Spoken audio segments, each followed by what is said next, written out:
but obviously Goblin is still very young, especially compared to MaNa. I'm sorry, mate. In the top right side, we are looking at the main base of the man who's representing the boys in blue. He's not just a player, he's also the manager. It is Team Liquid's MaNa.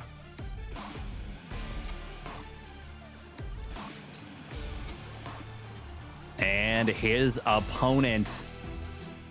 Sometimes we call him the son of the man I'm next to. It is Platinum Heroes Goblin. How does it feel when you see him on another roster? I mean, I know that you kind of act as like a little bit of a mentor to a lot of the younger players. I know the ultimate goal is to help and foster them go pro, but when they go to another team, is it a little bit bittersweet for you? No, I was happy. I mean, Goblin was part of Team Roddy for a very long time, but the idea behind Team Roddy was always not to keep players on the roster forever. Definitely not as long as Goblin has been on the team. It was always just to support them for a little while until they would find a different house. I was very happy to see that Platinum Heroes were interested in him, and Goblin was also excited to make that jump because that means that he's part of a WTL Code squad and he can make some appearances in WTL Code. No bittersweet, I am just happy, but I don't think any of that really matters right now when they are playing in the 5th playday of the Swiss format. And MaNa, I want to say, tiny bit surprising to me, is going for the low ground pylon and the low ground gateway. So a 1-gate fast fence setup. And that probably means that we're going to see a very aggressive Goblin. Because, of course, there are many ways to deal with this. But according to Goblin, I think there are only very few ways to deal with this. And that's 3-gate, 4-gate, whatever you can think of on one base. Goblin is probably going to bring fire and fury here. And if I was MaNa, I actually think I would go for the quick robo. Yes. I think this is not a moment where I want to go Stargate. Because you can go Stargate if you don't know what your opponent's response is. But this is Goblin, and if MaNa has done his homework and he wanted to go for this build, you gotta know that Goblin is gonna most likely at the bare minimum 3-gate you, if not 4-gate. I think Goblin is gonna build one more gateway at home. And against the 4-gate, I think the 1-gate robo is better than the 1-gate Stargate. Oh, I 100% agree. Of course, MaxPax goes for that 1-gate Stargate most of the time because he is a player that is very methodical and covers all his bases. But MaNa doesn't go for this 1-gate expand very often, so you're not necessarily guaranteeing that it is going to be a robo response as Goblin, whereas I think you're right. I think MaNa's going to know that Goblin is very likely to be going for the aggression. This may have been a bit of a bait, but even if it is a bait out of MaNa, it still comes down to a very difficult hold without that ramp at the natural. Yeah, MaNa made his bet, right? And now he has to lay in it. This is probably what he thought was going to happen. If I go for the 1-gate fast expand, my opponent is going to 4-gate me. And because he's going to 4-gate, I am not going to put myself in a situation where I need to survive with Void Rays, maybe cannons before I get Immortals. I'll go straight into Immortals. All right, that's fine. Plan is working out so far. But just because you have this setup, that doesn't mean it's going to be an easy hold. Yeah. Because it's still 4 gateway aggression, and it's hard to deal with 4 gates if you're only working with 1 gateway yourself. And Goblin has done a really good job so far in shutting down these batteries. And these batteries are vital in the defense. Now we've got an Immortal, and I'm really curious to see what Goblin's response is going to be once he sees this quick Immortal. Goblin's going to go for it. We need to drop a force field. We drop a force field, but the Immortal dies. Oh no, that's a disaster for MaNa, and I'm afraid that is a game-ending unit loss. He's going to buy a little bit of time with extra force fields, but losing an Immortal that quickly against this many Stalkers of your opponent. I mean, Goblin, with no regard for shield batteries as well, is just going to run past them. One-shot a bunch of units. There's one more Immortal, and there is one more battery, so we could maybe get a battery overcharge. Can probe the Sentry and an Immortal pull off a miracle here for MaNa? Maybe with that battery in the main base, there is a chance. Oh. Yeah, that was a very deep dive from Goblin, and that shield battery really putting in work to try and hold the line.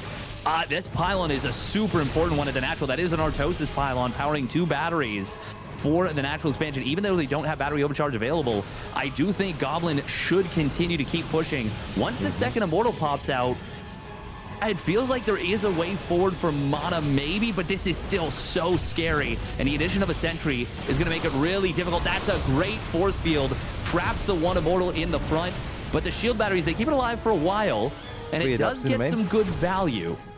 3 adepts in the main, they're hard to deal with since MaNa can only warp in 1 unit at a time. But yeah, that Immortal stayed alive a little bit longer than I think Goblin would have liked to see. Now with the Warp Prism, it's going to be a bit easier for MaNa to maybe pick up that Immortal, but the biggest problem is that Goblin is going to have an overwhelming amount of units. And yes, Immortals are fantastic against Stalkers, but when there are this many Gateway units showing up over and over again, and all that MaNa has is a battery here and there and a single Immortal, I'm afraid that at this point it's a numbers game. You need to be super careful with that Warp Prism, by the way.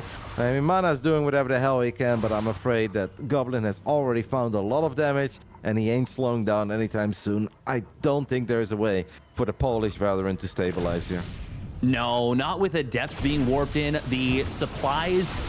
I mean, we always say Luca D supply, but, you know, Immortals do counter Stalkers very well. However, once you add in those Adepts, it becomes so much more complicated to deal with, even if they're not the targets. And now with the War Prism going down, that means no easy saving for the Immortals. Battery Overcharge is popped and will be handy here for a little while, but it's going to run out, and Goblin's still going to have 20 more army supply.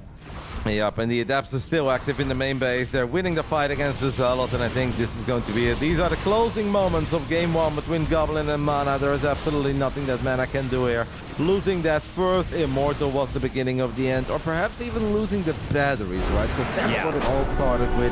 The first battery getting picked off, the second one getting cancelled. It was just a bit too much. MaNa is supposed to already have these batteries, and if he didn't have the ultimate backup battery in the main base, he would have been dead immediately. I think Goblin's heart skipped a beat or two when he could have obviously stayed in the natural with all these talkers, kill the probes, kill the batteries, kill the sentries, and then win the game, because even if MaNa would survive on one base, the game is pretty much over.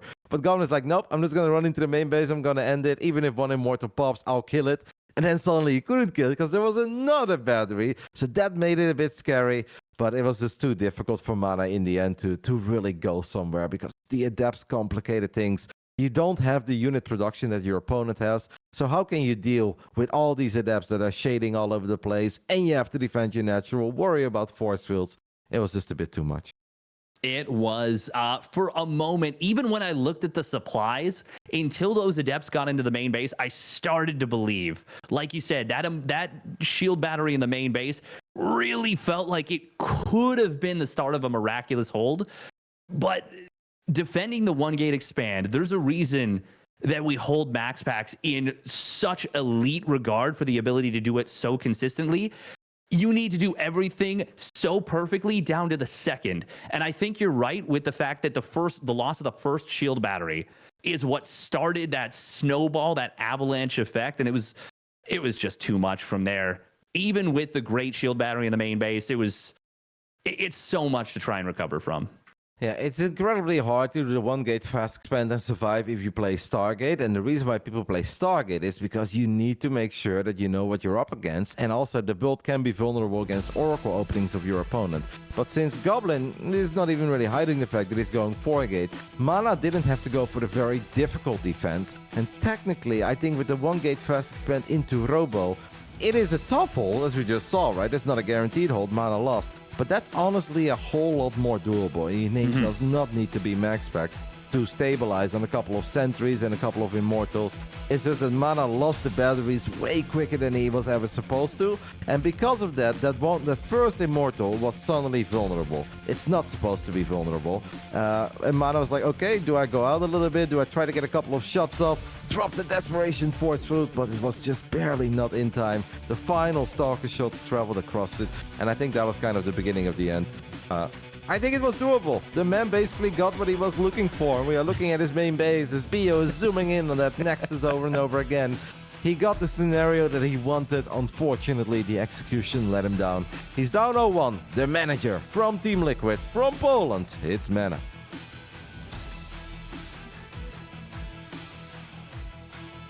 And his opponent spawning up at the top left for the Platinum Heroes, it's Goblin. I felt the need just to mix up the tempo there on the intros. That was just fun for me. Yeah, no, I think everything you said is 100% accurate. I think that the one, it's a kind of a soft counter, and it's so weird to say that. I always use air quotes whenever it's something like that, because the execution is so important, and there's so many little decisions and so many micro setups that you have to do pretty much perfectly at every stage. But like you said, it is very possible to defend the one gate expand if you go for that robo and you're going up against any kind of gateway pressure. It's just very difficult. You still have to do everything perfectly, and unfortunately for MaNa, he wasn't quite able to do so. But we're returning to normalcy here as they both go 2-gate. Yep, I think that MaNa really just came in with a plan and said, I know Goblin, and I'm going to surprise him with a 1-gate setup in map number 1 of this best of 3, because by the time he sees it, he probably didn't have a plan for it, and then we'll just 4-gate me, and then I'm going to counter him with the Immortals, and I'll win. Well, almost all of that worked out, except for the fact where he did not win. So now we just have to go back to a somewhat normal game. MaNa is not normally a 1-gate fast expand player on maps that don't have a ramp. And honestly, even on side Delta, I would have been a tiny bit surprised if MaNa would have gone for the 1 pylon on the low ground, because I just know him as a 2-gate enjoyer. I know Goblin as a 2-gate enjoyer as well. I know they've both experimented a decent amount with the 1-gate setup, but it is just so hard to figure out. There's so many little scenarios to worry about, and early game things can snowball so quickly. Goblin, Stargate, not surprising. Phoenix first that fast? I mean, I know you're gonna think that I told him to do this, but I absolutely didn't. I'm a little bit surprised about that one. To me, it now almost feels that Goblin has done some homework, and now he's trying to blind counter a 2-gate Stargate opening on the side of MaNa. And at this point, Goblin is praying, please fly an Oracle in my main, please fly an Oracle into my main, please fly Oracle into my main. Because if that happens, he's in a fantastic spot. That is not happening at all. So now it's just kind of weird, and I really wonder how is he going to play the Stalker Phoenix opening. Yeah, it's a little bit interesting. Obviously, it would be better, like you said, if it was going up against an Oracle and you just suddenly gun it down. Maybe you catch your opponent, they recall, and there's still Stalkers on top of it. You're able to get the kill completely. The robotics facility first, as the first tech building from MaNa, does still make this Phoenix opener pretty good. I still think that it's a scenario where you're able to get away with the Phoenixes, and you're able to just kind of, you know, contribute value over the course of the game. But it is still a funky opener. There's a reason that you said, like, oh, like, I'm a little bit surprised to see it. We don't see it often anymore. Goblin is wondering if there is a dive that he can make here, but I really don't think there is. So the only thing he can do now is just hope that he can find a little bit of value out of these Phoenixes, can continue to build Phoenix and turn this into some sort of a Phoenix Robo build. If you want to play Phoenix Robo, it's really important that the Phoenixes find that moment where they can kill the sentries. And normally you would say that the sentries are very vulnerable until Blink is done. So far, very good job, by the way, on the Stalker positioning on the side of MaNa. These are things that we take for granted from high-level players, but it's really hard not to take damage from Phoenix if you don't have Blink yet. And MaNa is now going for a quick tree-based setup. Yeah, it's funny because I really don't think, no matter how many times they theory crafted about this game, that this is a scenario that either player expected. You know, Goblin going for the Phoenix and MaNa going for the 2-base Robo. I think out of all the scenarios that Goblin theory crafted, I don't think this is really one of them. And I don't think that MaNa ever thought that Goblin would open up Phoenix like this. So now we're just in a game where you kind of need to go back to your basic fundamentals of PvP and just understanding what is good, where am I, and where do I want to go. Yeah, and as a rule of thumb, this is very old wisdom, but we used to say, well, what's a good counter to Phoenixes? Buildings. They don't, you know, you can't lift a building. And so I really like that third Nexus as a caveat to what you're saying of like, okay, this is a little bit of a weird scenario. It's probably not practiced as often on either side in recent history, but it's a good decision. I really like this quick third base. And as you said, Goblin has not really been able to find any openings with those Phoenixes, just a tiny bit of damage. But you got to hand it to MaNa. His defense has been pretty impeccable so far. And Goblin, he's going to need to find something, I think, pretty soon, because he's made a ton of Phoenixes, and the Blink Stalkers are going to outscale them in terms of just the ability to produce units pretty soon. And of course, that's where the Immortals come in. But I don't know. I think I think I like this position for MaNa so far. I think I'm with you. A Goblin, look at the amount of energy on these Phoenixes. And that's not because Goblin is a bad player or he didn't think that he should use some of that Phoenix energy. Obviously, he was looking, he was trying over and over again, but Phoenix is so expensive. You don't want to lose one early. Maybe at one point you should have just been a bit more reckless, right? Fly in there, realize, yes, you'll take some hull damage, but as long as there is no blink, Phoenixes shouldn't die too quickly. Now there is blink, and it's only going to be harder and harder to get value out of all these Phoenix. The only thing that they can still shine in is spinning down the Stalkers of MaNa, right? But yeah. MaNa is not doing weird stuff of a low economy. He's exactly doing what you said as well. You build buildings, and then you build a lot of probes. And Phoenixes are really good in low eco games, but the bigger the economies become, the worse the Phoenix gets, and the more gateways you go up against, the worse the Phoenix get as well. Overall, I definitely like this a whole lot more from MaNa, not just because of all the things we mentioned, but he's going up to 4 bases quicker, he's going into +2 a whole lot quicker. The only thing that I'm kind of missing on his side is maybe a Templar Archives at this point, because, okay, there we go, he drops it immediately, because Archons are absolutely fantastic against Phoenix Immortal, and I think trying to take any sort of a fight without any Archons puts you in danger of these Phoenixes actually shining a whole lot brighter than I think they are supposed to shine in this phase of the game. But he can obviously drop force fields here, and then he can actually keep Goblin out of his own natural. Goblin has nothing to break force field, and if I was MaNa, I would just force field all day, every day, and that would honestly be very difficult. Goblin needs to recall. I think Goblin needs to recall here. I think you're right about that, but even if he does, he's kind of recalling it over this round. He snipes the War Prism. That is a good start for Goblin, but MaNa is really putting the pressure on. Battery Overcharge is going to keep that Immortal alive for a while, and that will drive MaNa out of the natural expansion. Goblin, oh, that's unfortunate. After a really great defense, he loses the Nexus without a cancel. I still think that this is so good for MaNa. 19 probes go down. Even though MaNa doesn't win the game outright, he can just rebuild the War Prism. If anything, it's actually maybe even better for him because now he's going to be hitting with +2. If MaNa just waits for +2 in that War Prism, I don't see a way that Goblin can hold.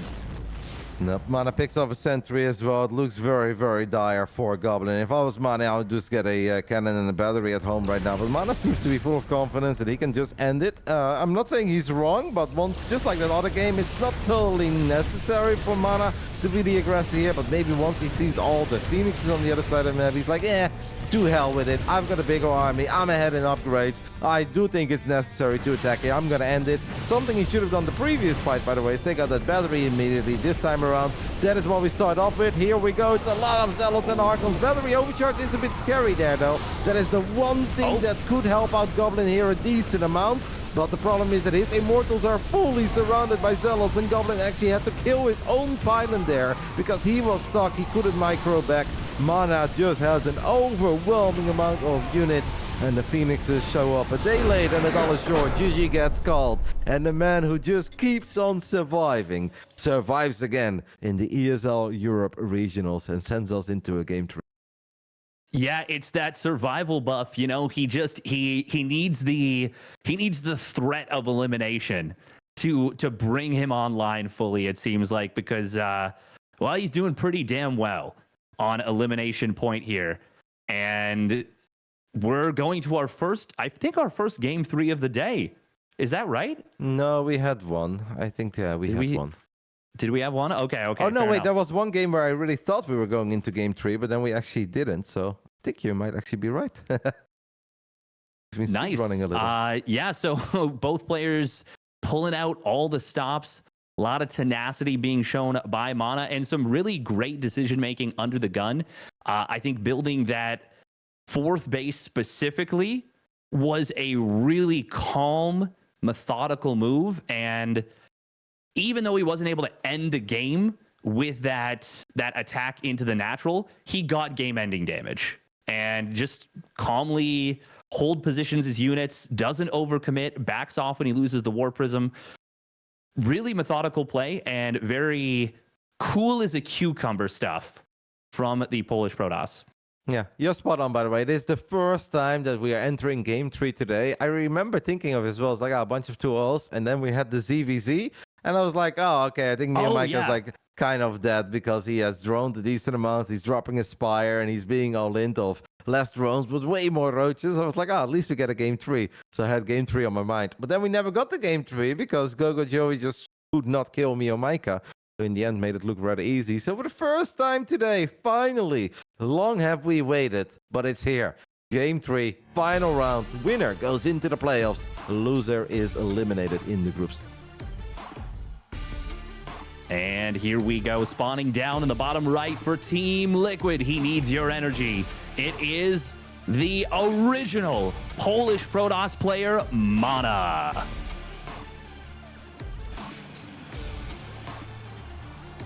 And he's going to duke it out with this man, a youngster still from Croatia, 21 years of age, I believe. Top left side of Oceanborn. Can he make it into the playoffs of the Euro Regionals for what I believe would be the second time in his career? It is Platinum Heroes Goblin.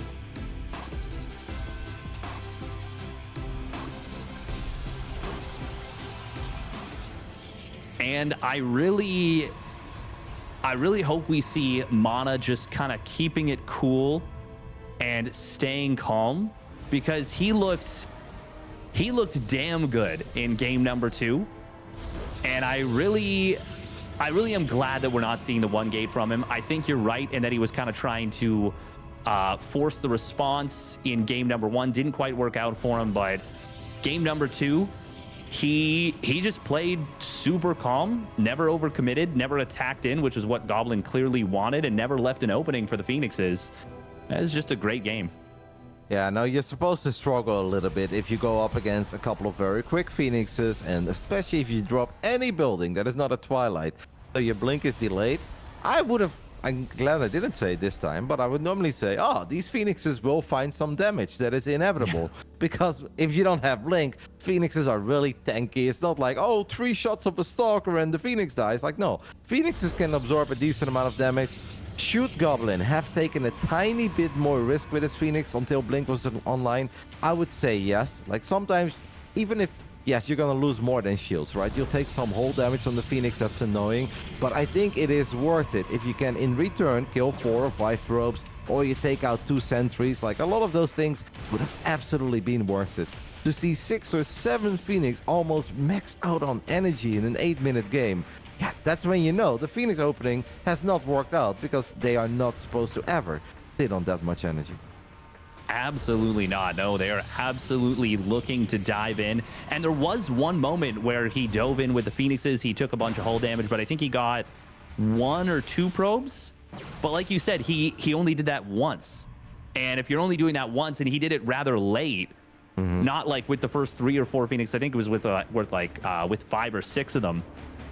It's a little bit of a weird scenario, and we're going to be seeing this again out of Goblin.